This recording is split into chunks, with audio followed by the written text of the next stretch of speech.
Hi everyone, I'm Shelly from There's No Place Like Home at redheadmom8.wordpress.com.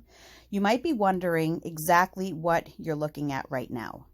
Well, this actually has to do with a video that I did last week in which I was talking about teachers and how the primary goal of teachers is no longer to actually objectively teach, but to be change agents or agents of change. Now, what this means is that they're supposed to use their passions to inspire their students. And while this might sound really nice, it might sound really hopeful, if you actually take a look at what that means, it means that instead of being taught legitimate facts in school, students are now being propagandized by their teachers. Their teachers are inspiring their students with their own views, and they're being encouraged to go out there and change the world. So I didn't talk too much about change agents in that video, but I've had a lot of questions about it. And oddly enough, I have never really seen the term change agent very often. The only reason that I even knew about that term was because of John Taylor Gatto. I owe so much to that great man for his books because I have learned so much from him. But it just so happened that I had walked into my living room. So what you're seeing here, this is actually a picture that I took on my TV screen. And my kids had been watching something on Netflix, and then it ended and they went outside to play. So after, no one used the TV for a while, but it was never turned off, it kind of went to its resting screen. And this was its resting screen. And so I want to point out here right away is that when I posted this picture over the weekend in my community page, a lot of people said to me, that's why they don't have cable, because they don't want to be exposed to this sort of propaganda. But here's the thing. This is not cable. This is just the screen for my TV. I don't have cable either.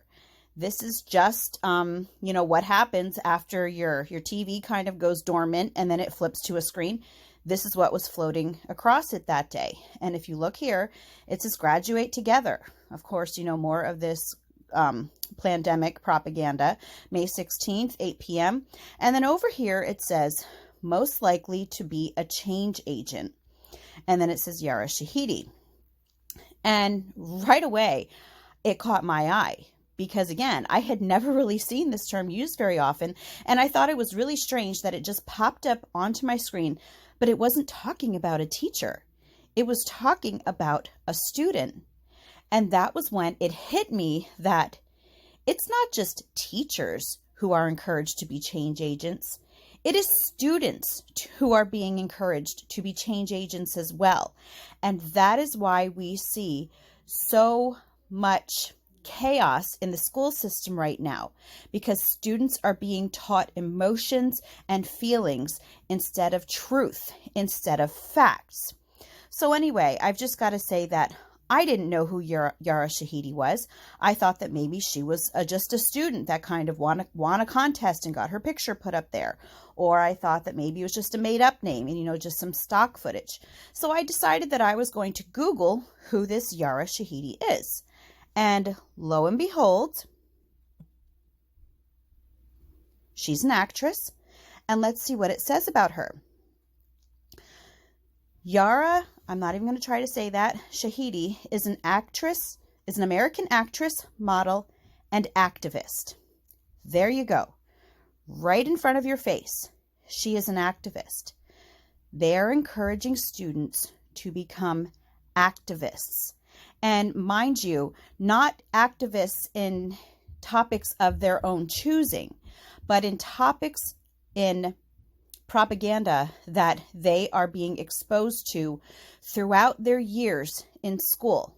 So today I'm actually going to go into the book that I learned about change agents, The Underground History of American Education. I'm just going to read a few passages with you so that you can get a better understanding about what change agents are, because it's really about time that we not only expose that this is what teachers are supposed to be doing, but they're also trying to make students into activists as well.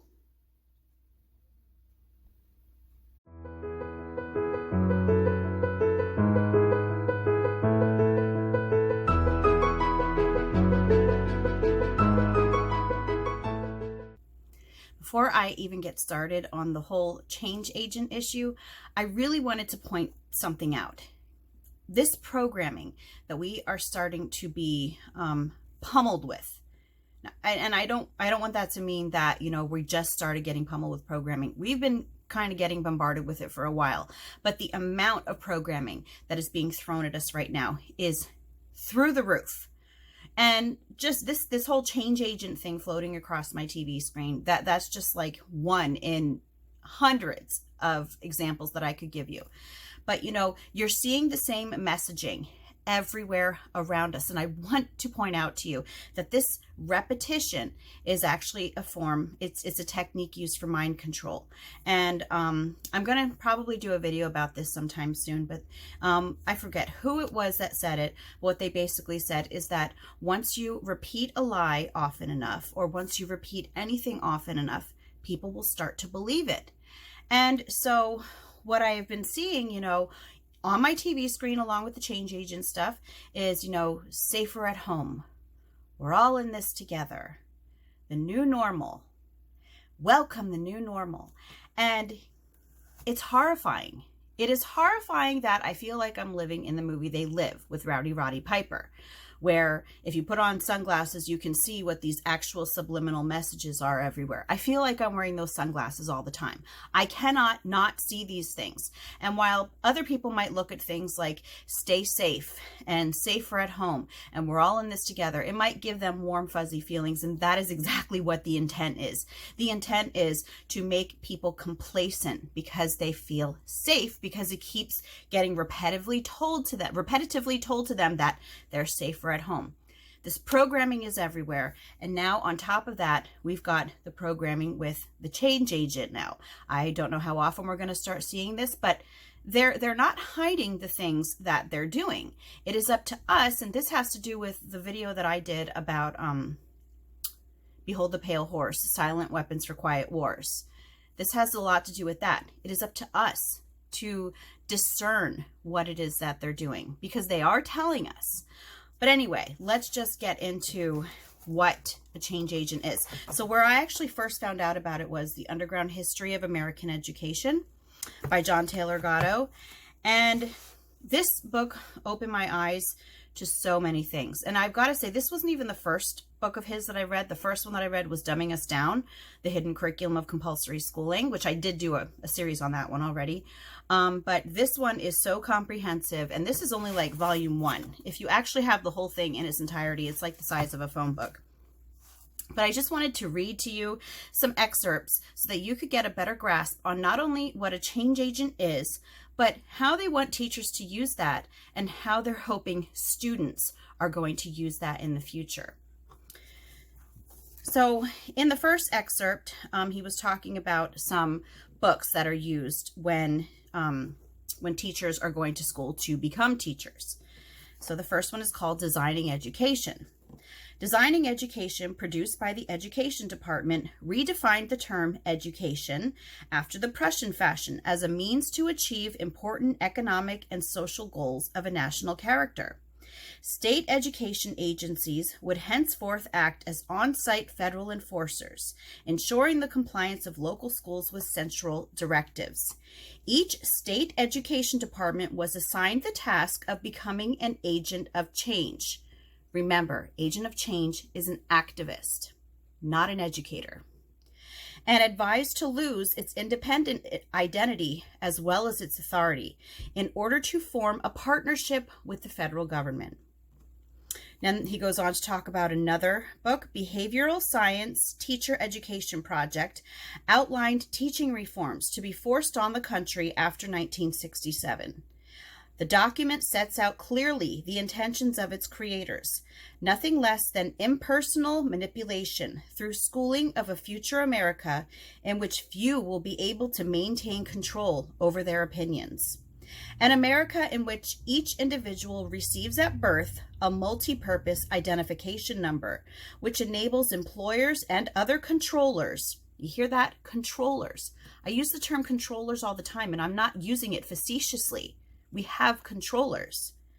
To keep track of underlings and to expose them to direct or subliminal influence when necessary.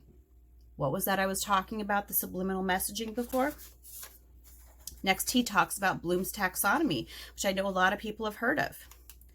Third in the series of new gospel texts was Bloom's taxonomy. In his own words, a tool to classify the ways individuals are to act, think, or feel as the result of some unit of instruction. Using methods of behavioral psychology, children would learn proper thoughts, feelings, and actions, and have their improper attitudes brought from home remediated. Yeah, these are in books that future educators use. This is what they're learning from. I'm going to just repeat that last part again. Using methods of behavioral psychology, children would learn proper thoughts, feelings, and actions, and have their improper attitudes brought from home remediated. So we're talking about change agents right now. And that could mean a whole lot of different things, but I'm going to just put it right now into the term of change agent and how teachers are supposed to be change agents. This is why we see so much propaganda in the classroom.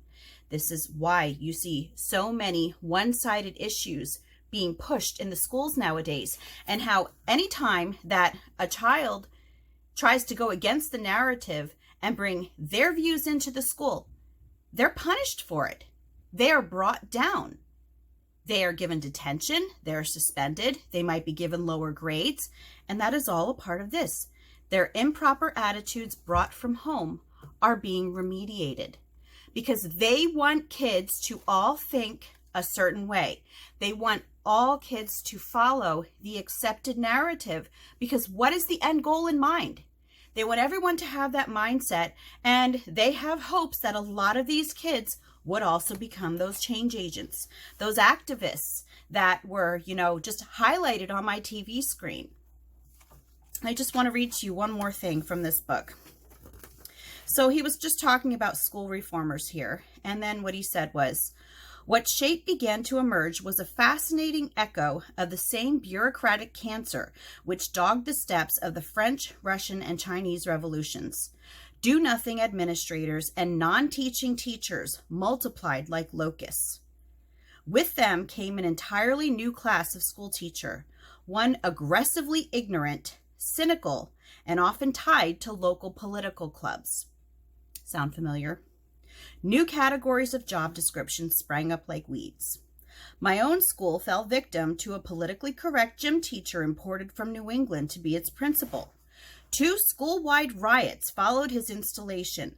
Mass marches on City Hall transpired in which local politicians, instrumental in the man's selection, used school children as unwitting cadres, I'm not sure if I said that right, to lobby their favorite schemes in newsworthy Children's Crusade fashion. Children's Crusade. Where have we heard that before? It kind of reminds me of the global or the climate change protests that happened just recently. What was it, last year?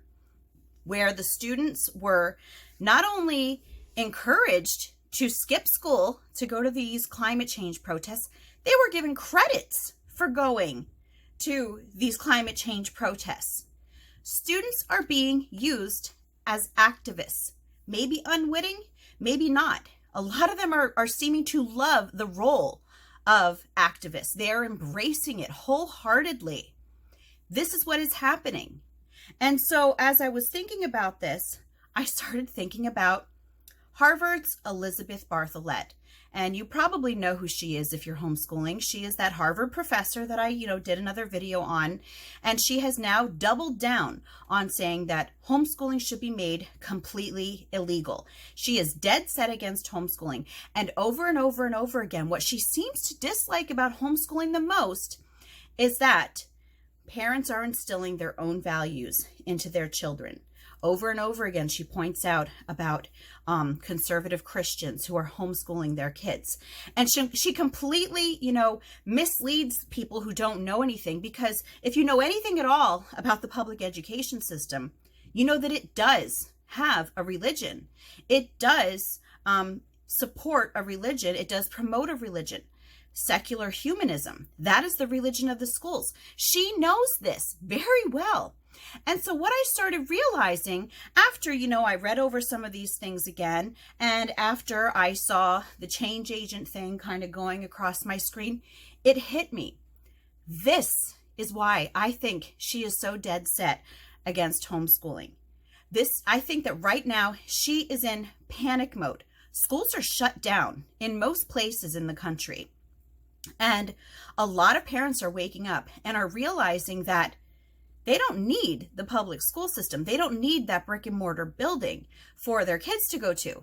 Parents are being very vocal about the fact that they are enjoying being able to instill their own values into their kids. And a lot of parents are even pointing out how ridiculous some of the things are that the kids are being taught. They're seeing this now, that it's at home.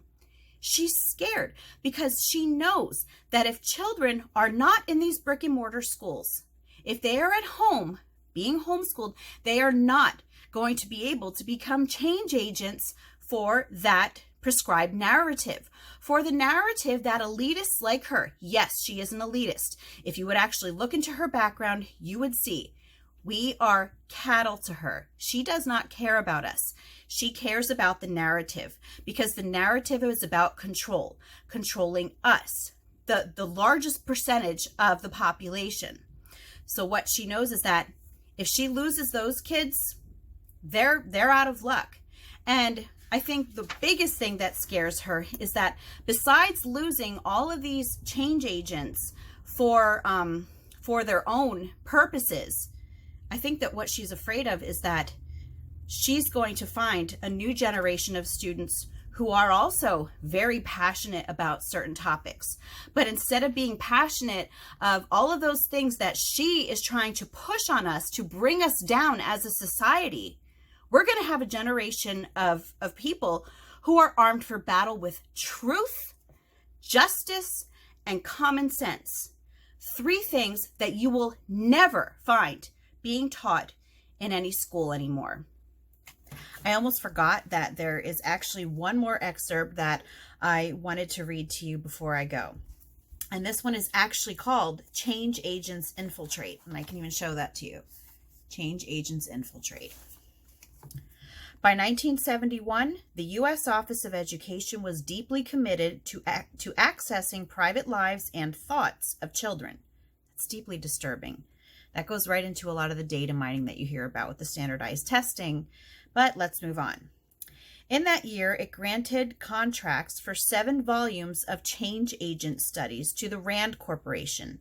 Change agent training was launched with federal funding under the Education Professions Development Act. I want you to say that to somebody who tells you that public schools are not government schools. The federal government has its hands in every aspect of the education system. In time, the fascinating volume, Change Agents' Guide to Innovation in Education appeared, following which grants were awarded to teacher training programs for the development of change agents. Our government wanted these change agents. 6 more Rand manuals were subsequently distributed, enlarging the scope of change agentry.